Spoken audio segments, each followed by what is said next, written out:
Okay, so let's talk about the British Prime Minister Boris Johnson facing legal challenge in Britain's top court after Scottish judges ruled that his decision to suspend the Parliament until October the 14th was unlawful. So let's see how this is playing out in London with the markets. Let's talk to Juliana Olayinka, my colleague from our London studios. Good afternoon, Juliana. This is us having breakfast. We had breakfast in the morning, then this is Business Incorporated.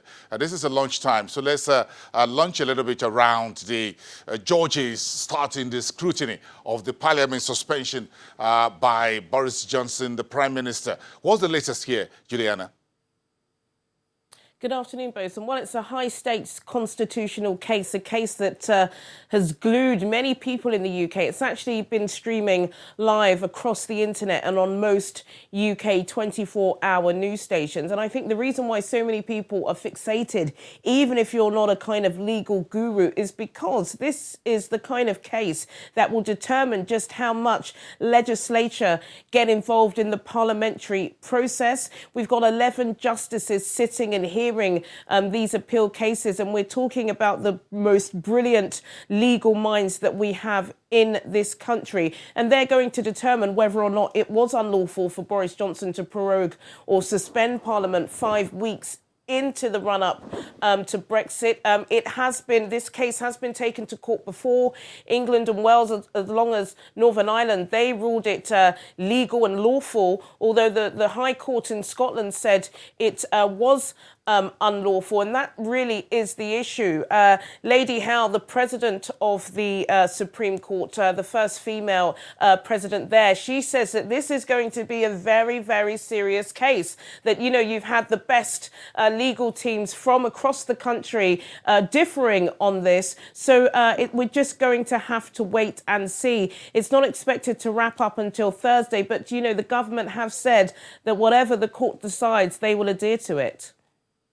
Okay, let the courts decide. Well, so let's talk about the markets. The markets would have to move on, whatever happens at the law courts and whatever it is. So how the markets reacted at the moment to these latest developments on Brexit and Parliament suspension? The markets aren't great at the moment.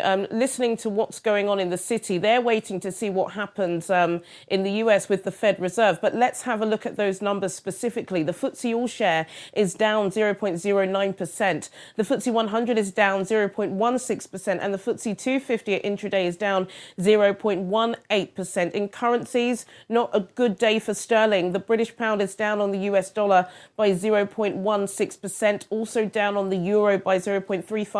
And down on the Japanese yen by 0.15% today. Great. Any other company news making the headlines?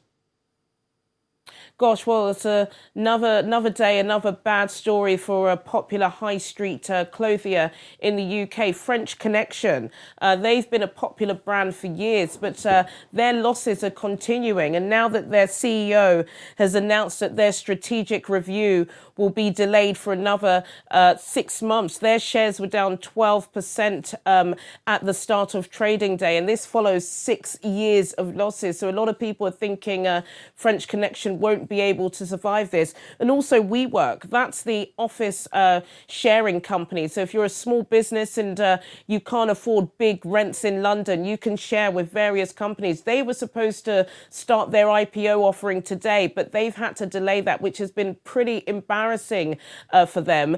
At the beginning of the year, We Company, which is the umbrella business for WeWork, they were valued at $47 billion. But just at the beginning of this week, it's been completely slashed to about $15 billion.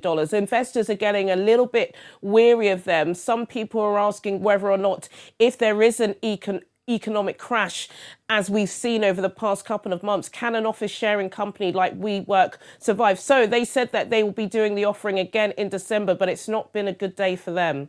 Very interesting.